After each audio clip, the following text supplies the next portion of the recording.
Hello guys, আসসালামু আলাইকুম। Hopefully আপনারা সবাই ভালো আছেন। সো গাইস, আজকের ভিডিও হচ্ছে নুবিয়া Z60 আলট্রা। সো যারা যারা এই চ্যানেল নতুন, কাইন্ডলি একটু সাবস্ক্রাইব করে দিও, আর যারা অলরেডি করে দিয়েছে thank you so much. So guys, এর যে মূল বিষয় ফোনটা, সেটা হচ্ছে এটা হচ্ছে এর ক্যামেরা। পিছনে যে ট্রিপল ক্যামেরা সেট আপ, সেখানে হচ্ছে 60 মেগাপিক্সেল সেলফি পিছনে ক্যামেরা দেওয়া আছে, দেন বাকি দুটো হচ্ছে 50 মেগাপিক্সেল ক্যামেরা।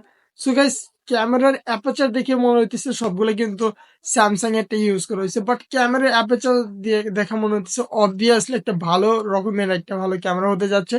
দেন হচ্ছে এর সেলফি ক্যামেরার কথা বলতে গেলে সেটা হচ্ছে 16 megapixel selfie camera. So selfie camera কিন্তু একটা জোস লেভেলে পারফরমেন্স দিয়ে থাকবে। সো গাইস, এর ব্যাটারি হচ্ছে 6000 mAh। So guys, battery charge নিয়ে কোনো টেনশন করতে হবে না। যারা গেমার আছো তাদের জন্য তো খুবই ভালো বিষয়, বিকজ অফ 6000 mAh ব্যাটারি আর কি লাগে ভাই, একদিনের ভিতরে আর চার্জ করতে হবে না। দেন আসে ডিসপ্লেতে হচ্ছে অ্যামোলেড ডিসপ্লে, যেটা 120 হার্জে রান করবে রিফ্রেশ রেট। সো ওভারঅল বলতে গেলে ডিসপ্লেতে এখানে কিন্তু ইন ডিসপ্লে ফিঙ্গারপ্রিন্ট দেওয়া আছে।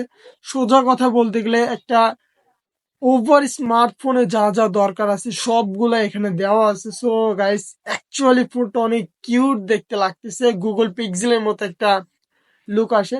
সো গাইস, এর মূল বিষয় হচ্ছে এর প্রসেসর, সেটা হচ্ছে স্ন্যাপড্রাগনের 6 Gen 1 প্রসেসর ইউজ করছে, যেটা একটা লেটেস্ট প্রসেসর। সো গাইস, এই প্রসেসর দিয়ে আপনি বিশ্বের যে কোনো গেমই খেলেন না কেন ইজিলি খেলতে পারবেন, কোনো ইস্যু হবে না, কোনো কোনো প্রকার প্রবলেম হবে না। সো গাইস, যারা যারা চ্যানেলে নতুন, কাইন্ডলি একটু সাবস্ক্রাইব করে দিও, যারা অলরেডি করছে থ্যাংক ইউ সো মাচ। দেখা হবে আবার একটা নতুন ভিডিওতে, ততদিন পর্যন্ত